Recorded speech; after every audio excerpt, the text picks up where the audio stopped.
Né pour transformer des vies, le révérend Alain Patrick Tsengue est le fondateur des ministères ACER. Président et producteur de la chaîne Évangile TV, il est également animateur principal de l'émission Pendule à l'heure. Bienvenue à l'émission Pendule à l'heure. Conférencier à succès, l'un de ses messages clés est la formation des disciples et la formation des fils spirituels. Son investissement dans ses fils spirituels est ce qui fait de lui aujourd'hui un père respecté partout dans le monde.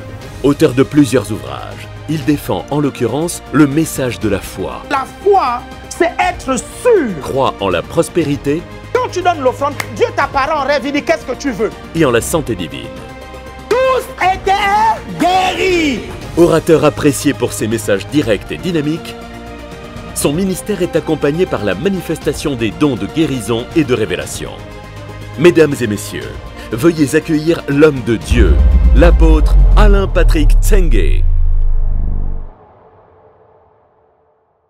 Gloire à Dieu. Est-ce que vous pouvez ouvrir vos Bibles dans Galates chapitre 5 du verset 15 au verset 25 et j'aimerais que quelqu'un puisse lire. Galates chapitre 5 du verset 15 au verset 25. Ok, dans la journée d'aujourd'hui, on va voir beaucoup de choses. Je vais essayer dans les deux premiers cultes vous expliquer un peu comment discerner les œuvres de la sorcellerie dans l'Église. Est-ce que vous comprenez? Et après les deux derniers cultes, nous allons voir comment une possession démoniaque se fait ou comment un chrétien peut être démonisé. Ok, pour employer des termes pour être rigoureux dans les termes, on ne dit pas qu'un chrétien est possédé, on dit qu'un chrétien est démonisé. Est-ce que vous me comprenez?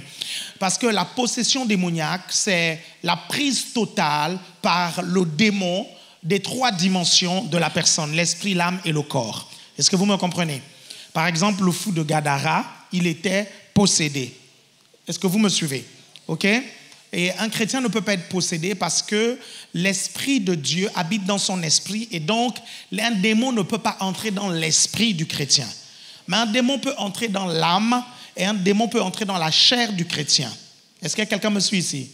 Et tout ça, ce sont des choses que nous allons voir donc aux deux derniers, au deuxième et au troisième et au quatrième culte. Et le cinquième culte, nous prendrons le temps de pouvoir prier pour ceux qui ont des oppressions démoniaques, ceux qui veulent une délivrance, peu importe la raison de cette délivrance. Amen. Je tiens aussi à vous préciser que nous avons donc notre veillée le 1er septembre. OK? Pourquoi tu acclames même? Tu n'es pas inscrit. Non, mais c'est vrai, je ne comprends pas en fait. La veillée, c'est le 1er. Ok, et vous ne vous inscrivez pas. Je ne comprends pas en fait. Pourquoi vous inscrivez à la dernière minute?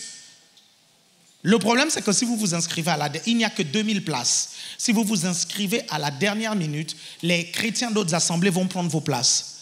On sera sans pitié, on ne vous fera pas rentrer. Donc, attendez, vous êtes de la maison, vous êtes les premiers à vous inscrire et mettre les noms de vos invités à l'intérieur. Est-ce que vous comprenez? Vous me suivez? Allez, soyez obéissants. À la fin de ce culte, vous vous inscrivez, ok? Vous me comprenez?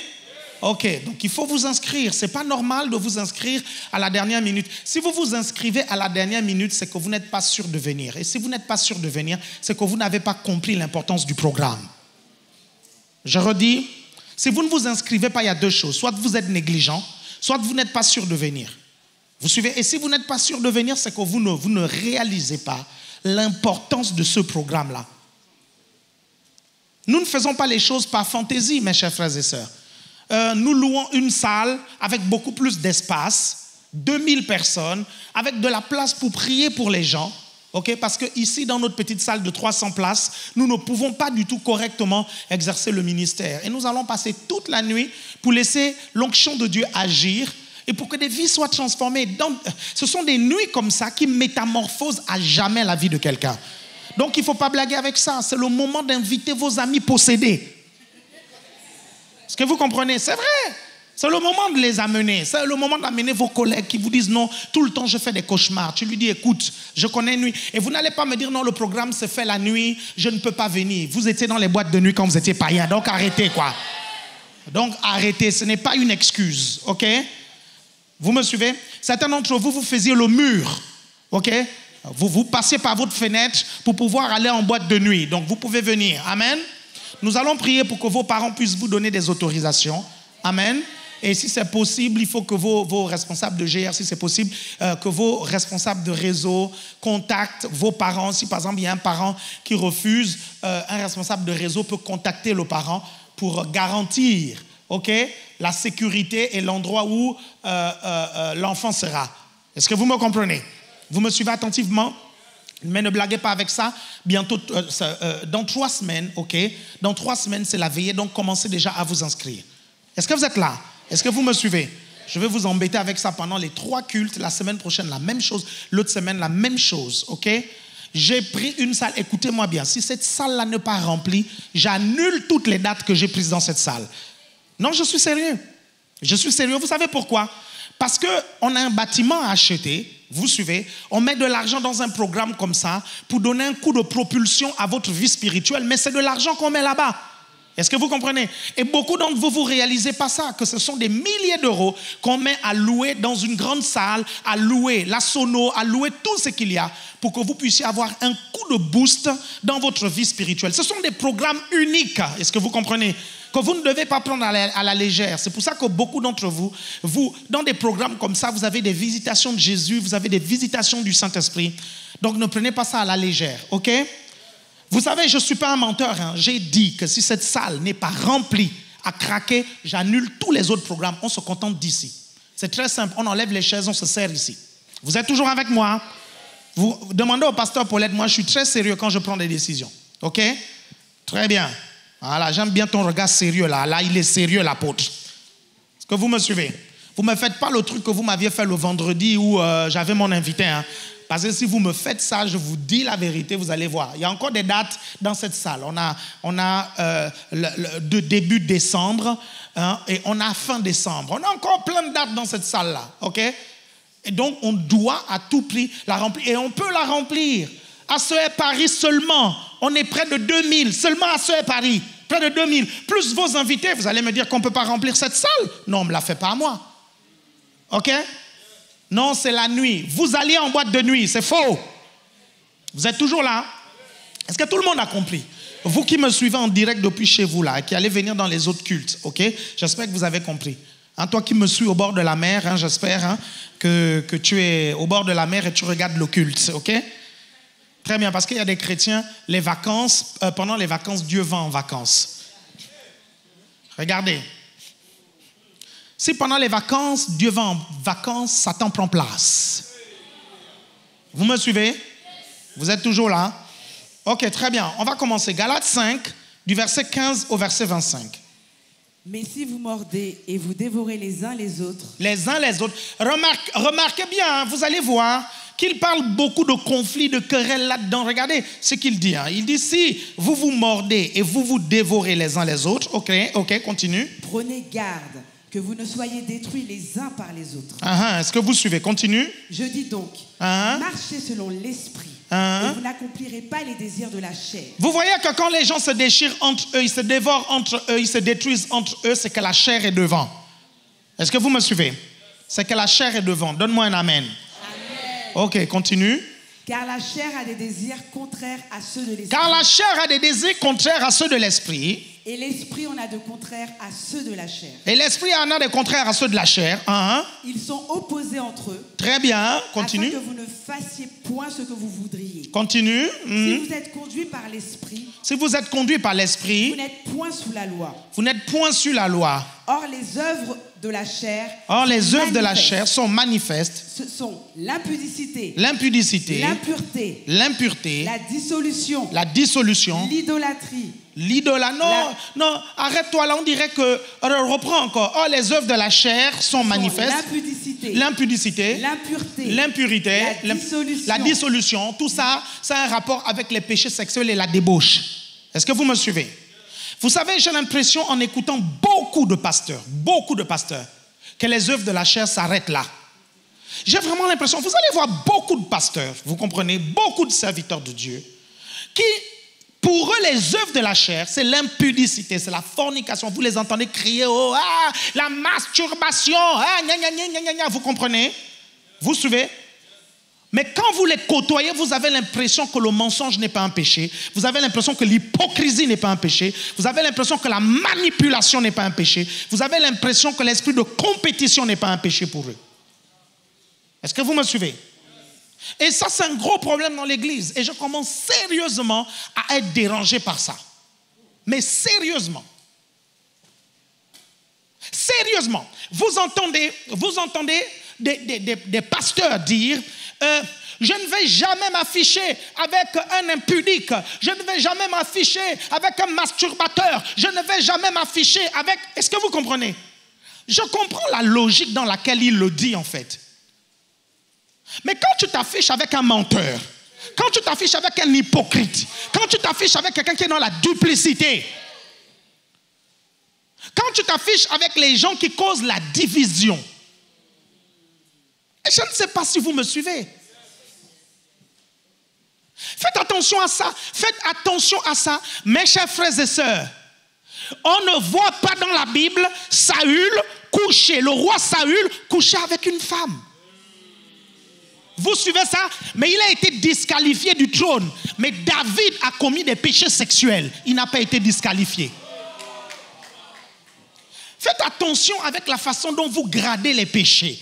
Parce que c'est pour ça que beaucoup, vous suivez, pensent vivre dans la sainteté alors qu'ils sont dans le péché. Parce que pour eux, les péchés, c'est juste les péchés sexuels. Et c'est un problème. Parce qu'il y a beaucoup de chrétiens, vous comprenez, ils vont s'énerver parce qu'un frère a commis un péché sexuel. Pas parce que le frère a commis le péché. Parce qu'en fait, il s'énerve parce qu'il s'est privé pendant toutes ces années et un frère à côté a goûté.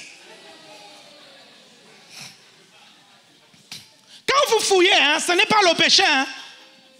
Quand il se met à condamner les gens qui font ça, derrière l'idée c'est nous on est là, on se prive et toi tu es là, tu te lâches quoi. C'est ça l'idée de la personne. C'est ça l'idée qu'il y a derrière. Est-ce que vous me suivez? Faites attention, vous suivez? Aux yeux de Dieu, tous les péchés ont le même niveau. C'est vrai que tous les péchés n'ont pas les mêmes conséquences. Mais ne me faites pas croire que les péchés sexuels ont plus de conséquences que la rébellion. Vous suivez? Ne me faites pas croire que les péchés sexuels ont plus de conséquences que l'esprit de division et de secte. Vous me suivez? Je ne fais pas l'apologie des péchés sexuels. Vous suivez? Ça ne m'intéresse pas d'en faire l'apologie. Moi, j'aime l'équilibre. Vous suivez? Vous savez, la Bible dit que l'Église est bâtie sur le fondement des apôtres et des prophètes. Vous savez, les apôtres sont là pour rétablir l'équilibre. Vous suivez ça? Quand vous voyez un apôtre qui est déséquilibré, il y a un problème au niveau de son apostolat. Parce que l'un des signes distinctifs de l'apôtre, c'est son équilibre. Vous savez, il est équilibré. Pourquoi? Parce qu'il touche à tous les ministères. Vous comprenez ça? Et parce qu'il touche à tous les ministères, il arrive à sentir dans l'église. Est-ce que vous comprenez ça?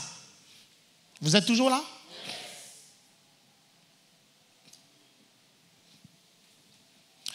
Et j'ai éduqué mes pasteurs à traiter même plus durement la déloyauté que les péchés sexuels.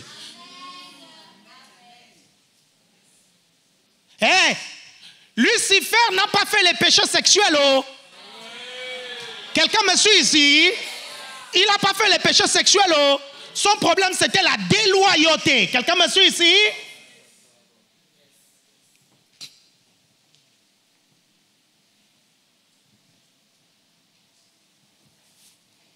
Comme si l'évangile des calculs et des intérêts, ce n'est pas un péché. Je me mets avec tel pasteur parce qu'il va m'apporter ceci. Je me connecte avec tel parce qu'il a plus d'abonnés. Je me mets avec tel parce qu'il est influent comme ceci, comme cela. Je me mets avec tel parce qu'il a bâti, je ne sais pas, je ne sais trop quoi. Mes chers frères et sœurs, Vous comprenez? Ne vous connectez pas à quelqu'un parce que, connectez-vous à quelqu'un parce que Dieu vous connecte à la personne. C'est important que vous puissiez comprendre ça. Hein. Jonathan, le problème avec les enfants de Dieu, c'est quoi? Mes chers frères et sœurs, ça c'est un élément clé. C'est-à-dire qu'à la fin de ce culte, si vous sortez, retenez au moins cette chose. La Bible dit que le royaume des cieux est comme une graine de moutarde. C'est la plus petite graine parmi les autres graines, mais quand on la plante, elle devient un gros arbre et les oiseaux, les êtres humains viennent trouver leur ombre dedans. Est-ce que vous comprenez? Qu'est-ce que ça veut dire? Qu'est-ce que ça veut dire? Ça veut dire que quand tu es du royaume, tu dois apprendre à discerner les petits commencements. Ça veut dire que tu dois apprendre à voir, vous me suivez attentivement, le potentiel qu'il y a chez quelqu'un. Parce que peut-être que la personne n'a pas encore tout ce que tu crois avoir, mais dès que tu discernes le potentiel, vous comprenez, tu sais que cette petite graine de moutarde deviendra un grand arbre. Quelqu'un me suit ici? C'est la raison pour laquelle je ne vous maltraiterai jamais. Jamais. Pourquoi? Parce que je discerne quelque chose de puissant dans votre vie. Quelqu'un me suit ici? Si un petit grain de moutarde, si la foi d'un petit grain de moutarde déplace des montagnes, vous imaginez? Vous me suivez attentivement? Faites attention à ça. Faites attention à cet évangile des intérêts. Faites attention à ça. Je ne vous demande pas d'être l'ami de tout le monde. Vous suivez? Mais que parmi vos amis, on ne voit pas que des personnes, je ne sais pas, c'est-à-dire tu regardes, il n'y a que des, je ne sais pas quoi, c'est-à-dire, non mais c'est incroyable quoi. Regardez, j'ai un ami, je tairai le nom, ce gars, il aime Jésus. Et il aime vraiment Jésus. C'est un garçon intègre. Quand je dis intègre, c'est-à-dire que c'est un artiste, les gens du monde lui ont proposé, vous me suivez, lui ont proposé des choses, des contrats alléchants. Ok? Et il a refusé de signer ces contrats-là parce qu'il aime Jésus, parce qu'il considère que son talent, ok, c'est pour Dieu. Mais cet ami avait des sérieux problèmes avec les péchés sexuels. Et à chaque fois qu'il me parlait, il était honnête avec moi. Quand il avait fait des trucs, il venait me voir et me dit, pasteur, vraiment, j'ai encore péché. J'ai encore péché. Et là, il me racontait tout. Est-ce que vous suivez? Et je savais que cette personne, elle aimait Jésus. Et je savais que cette personne était talentueuse et qu'elle avait de très, très bonnes valeurs. Vous savez, je vais vous dire quelque chose. Hein. Je préfère, vous suivez, collaborer, vous suivez, avec quelqu'un qui a des problèmes dans les péchés sexuels que de collaborer avec un déloyal. Pourquoi? Parce qu'un déloyal, tu ne peux pas l'aider. Déloyal signifie sans alliance. Vous suivez ça? C'est-à-dire qu'il peut te laisser tomber d'un moment à un autre et donc tu ne pourras plus l'aider. Mais un loyal qui a des soucis et des problèmes sexuels, tu peux l'aider à s'en sortir. Vous me suivez? Et vous savez quoi? Ce qui s'est passé, c'est que les années sont passées. Il a enfin trouvé son épouse. OK? Je peux vous garantir que ce gars-là, actuellement, spirituellement, il est d'une acuité prophétique qui me fait peur. Vous me comprenez? Il ne faut pas suivre hein, le pécheur d'hier. Ce n'est pas obligé qu'il soit le pécheur d'aujourd'hui. Hein. Marie de Magdala était prostituée dans le passé, mais quand elle a rencontré Jésus, vous comprenez ça? Est-ce que vous me suivez attentivement? Et j'ai remarqué que j'arrive plus à aider les gens qui ont des problèmes avec les péchés sexuels, vous suivez, qu'aider les déloyaux. J'ai du mal à aider les déloyaux. Pourquoi? Parce qu'il est sans alliance. Donc le gars peut se barrer à n'importe quel moment.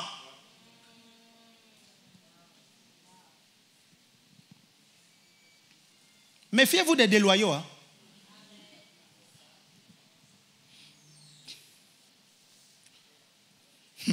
Est-ce que vous savez pourquoi? Est-ce que vous pouvez revenir un peu lors de la Pâque, quand Jésus se retrouve avec ses disciples? OK? My God. Et que Pierre dit à Jean de demander à Jésus, c'est qui le traite? C'est quoi le signe que Jésus donne? Prenez le micro, donnez-moi le signe. Donnez-moi le signe, prenez le micro, vous lisez la Bible. Donnez-moi le signe. Donnez-moi le signe, on y va. Donnez-moi le signe. C'est quoi le signe? Lisez, vous allez voir. Jésus va donner un signe. Ok? Pierre va demander à Jean, Jean va demander à Jésus, et Jésus va donner un signe. Il va dire dans la livre, voilà, ok, très bien Matthieu. Donnez le micro à Matthieu. Donnez le micro. Matthieu, lève-toi, viens. Matthieu, de toutes les façons, il s'appelle Matthieu, il était là, viens. Viens Matthieu, viens rapidement, viens. Donnez-lui le micro. Ok? C'était quoi le signe? Il va lui dire, celui à qui je donnerai le pain. Voilà. Ce sera celui qui me trahira. Vous suivez? Est-ce que vous savez pourquoi? Est-ce que vous savez pourquoi Jésus va donner le pain? Vous comprenez? À Judas. Regardez.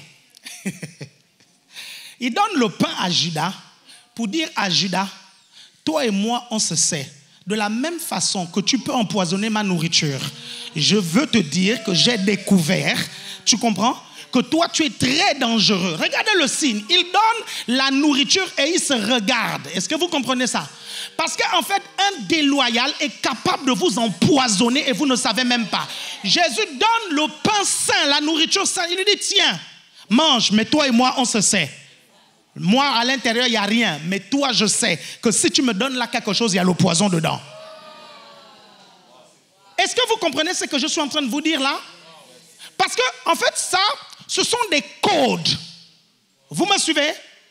Ce sont des codes.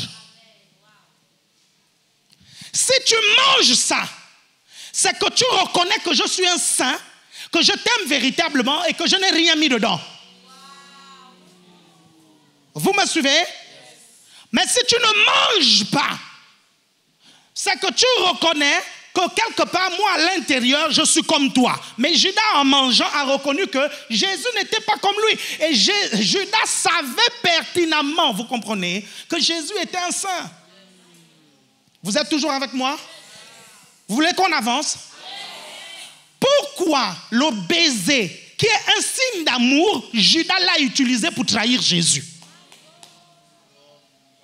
Pourquoi? Pourquoi Judas l'a utilisé? Le baiser. Le bisou là, que nous tous nous faisons. Salut. Ok? Et les gens qu'on ne connaît pas, on tend la main. Quand vous ne connaissez pas la personne, vous faites quoi? Vous tendez la main, n'est-ce pas? Mais quand vous connaissez la personne, vous avez confiance, faites la bise. Signe d'amour. Vous me suivez? Et pourquoi maintenant ce baiser-là, on appelle ça le baiser empoisonné? Pourquoi on appelle ça maintenant le baiser de Judas quand c'est quelqu'un de déloyal qui te salue comme ça? Pourquoi? Vous êtes toujours là? Yes. Vous êtes là? Yes. Donc faites attention à ça. Vous êtes toujours là? Yes. On est en train de parler des œuvres de la sorcellerie dans l'église et vous pensez que je fais du hors-sujet. Je ne suis pas en train de faire du hors-sujet. Parce qu'il y a plein de gens, vous savez, Judas était un type de sorcier inconscient. Mais Judas était rebelle ou il n'était pas rebelle? Judas était rebelle ou il n'était pas rebelle? Il était rebelle, n'est-ce pas? Et qu'est-ce que Samuel dit à Saül? La rébellion équivaut à de la divination, c'est-à-dire à de la sorcellerie. Est-ce que vous me suivez? On va voir ça toute cette journée, ne vous inquiétez pas. On était dans les œuvres de la chair. S'il te plaît, continue les œuvres de la chair là un tout petit peu. Parce que je voulais un peu m'arrêter un peu sur les gens qui pensent que les seules œuvres de la chair, c'est ça en fait. Vous avez remarqué que... Est-ce que vous avez remarqué que ici à l'église, on ne parle pas beaucoup des péchés sexuels. Vous avez remarqué ça? Pas beaucoup. Parce qu'en fait, on a écrit un livre dessus. OK? Vous me suivez attentivement? On a écrit un livre dessus et il y a des choses qui détruisent plus l'église que ça. Et donc nous, on doit s'arrêter là-dessus. Vous comprenez? Sur ça, sur la déloyauté, sur la rébellion, sur les divisions. Vous comprenez? Sur les sectes, sur les fausses doctrines. Vous me suivez attentivement?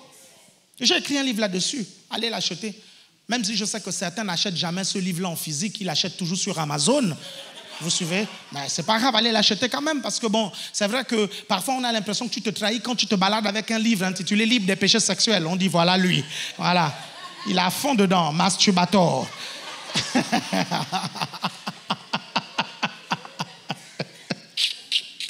Tout de suite, tu dis oh là là, ouh. Nous savons ce que tu fais sous la couette.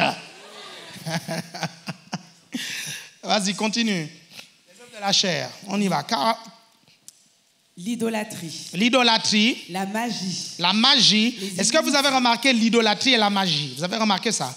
Ok, continue. Les inimitiés. Très bien. Les querelles. Les querelles. Les jalousies. Les jalousies. Les animosités. Les animosités. Les disputes. Les disputes. Les divisions. Les divisions. Les sectes. Les sectes. L'envie. L'envie. L'ivrognerie. L'ivrognerie. Les excès de table. Les excès de table. Et les choses semblables. Très bien, continue. Je vous dis d'avance, comme je l'ai déjà dit, que ceux qui commettent de telles choses n'hériteront point le royaume de Dieu. Ok, très bien. Vous voyez ce passage biblique-là. Ceux qui commettent de telles choses n'hériteront point le royaume des cieux. Ça veut dire deux choses. Ce passage veut dire deux choses.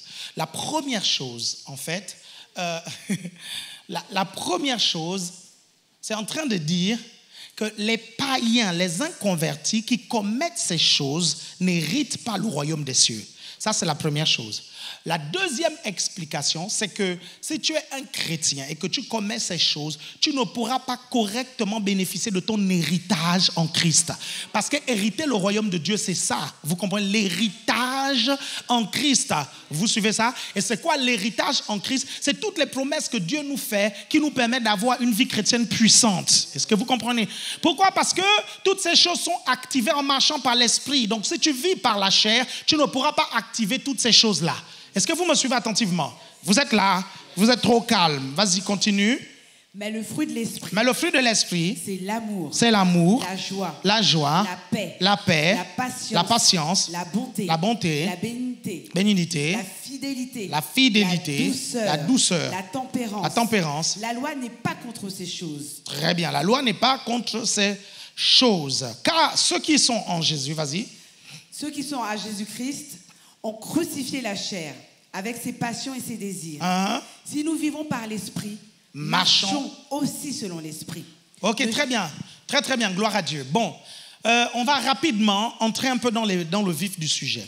C'est important que vous puissiez comprendre la différence qu'il y a entre les œuvres de l'esprit et les œuvres occultes. En fait, toute conversation sur le monde spirituel n'est forcément pas spirituelle.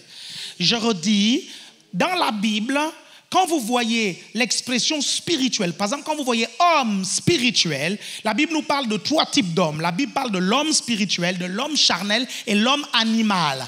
Ça, c'est l'apôtre Paul dans son épître aux Corinthiens. Je pense que c'est la première épître. Ce sont les trois types d'hommes qu'il y a ici sur la terre selon la Bible. L'homme spirituel, c'est lui qui est né de nouveau et marche selon l'esprit. L'homme charnel, c'est lui qui est né de nouveau et marche selon la chair. L'homme animal, c'est lui qui n'est pas né de nouveau. Je reprends, je redis, il y a trois types d'hommes et vous devez retenir ça. Est-ce que vous comprenez? Vous devez mémoriser ça. Écrivez, il y a l'homme spirituel, c'est lui qui est né de nouveau et marche selon l'esprit. Il y a l'homme charnel, c'est lui qui est né de nouveau et marche par la chair. Il y a l'homme animal, c'est lui qui n'est pas né de nouveau, c'est-à-dire le païen. Ok? Vous êtes toujours là? Donc, quand on emploie l'expression spirituelle dans la Bible, ok, est-ce que vous suivez? C'est la bonne façon de désigner les œuvres de l'esprit dans la vie de quelqu'un. Quelqu'un me suit ici? Donc, c'est important que vous puissiez comprendre comment la Bible désigne maintenant les œuvres occultes. Ok? La Bible ne désigne pas les œuvres occultes en les appelant les œuvres spirituelles. La Bible les appelle soit les œuvres occultes, soit les œuvres mortes, soit la magie, soit l'idolâtrie. Ok? Et dans le langage de tous les jours, on appelle ça le spiritisme. Quelqu'un me suit ici? Ok? Et lorsque le chrétien est spirituel, on dit qu'il est spirituel. Lorsque le païen joue avec les choses occultes, on ne dit pas qu'il est spirituel, on dit qu'il est spirit ou il est occulte. Est-ce que vous me suivez? Ou bien le langage dans nos églises évangéliques, c'est un sorcier. Quelqu'un me suit ici? Donc, c'est important que vous puissiez comprendre ça. Regardez, ce ne sont pas toutes. Regardez, il y a un monde spirituel. Et c'est là où parfois, vous êtes dans la confusion. Ok? Il y a un monde spirituel, c'est-à-dire le monde parallèle. Comme ce monde parallèle, la Bible l'appelle le monde spirituel. Vous pensez que tout ce qu'il y a dans ce monde est spirituel. Alors que dans ce monde-là, il y en a ce qui est spirituel selon la Bible, et il y en a ce qui est spirit ou occulte, ou mystique. Quelqu'un me suit ici?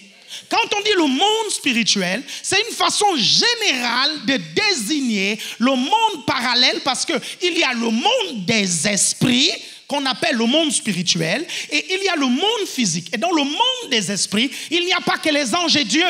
Dans le monde des esprits, il y a les démons et les agents du diable. Est-ce que vous me suivez? Le problème, c'est que quand quelqu'un va commencer à venir vous parler de ce monde, vous avez l'impression que tout ce qu'il vous dit est spirituel. Ce n'est pas parce que quelqu'un parle des choses spirituelles que ça veut dire qu'il est biblique. Est-ce que quelqu'un me suit ici? Et il va venir vous impressionner avec beaucoup de termes, avec beaucoup de choses. Vous savez, je vais vous dire quelque chose. L'évangile, c'est quelque chose de très simple. Quand un prédicateur n'est pas capable de rendre les mystères de la parole de Dieu simples, il peut remettre en cause son appel. Parce que Jésus, c'est vrai, je vous assure.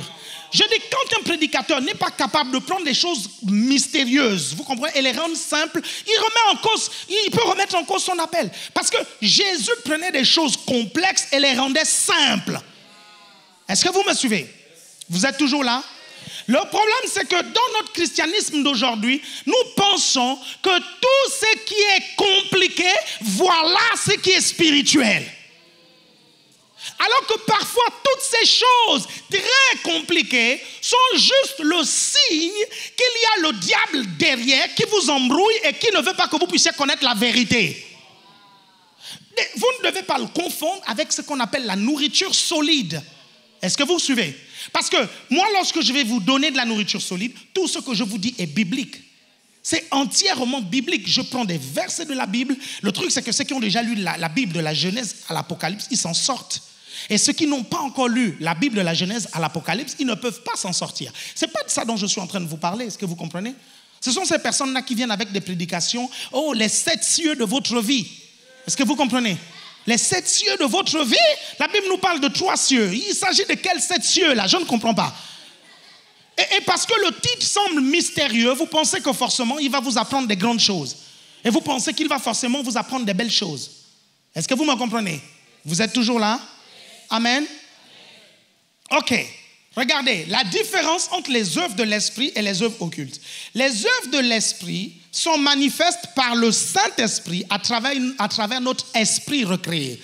Je redis, les œuvres du Saint-Esprit, les œuvres de l'Esprit de Dieu, ok, sont manifestes à travers notre esprit renouvelé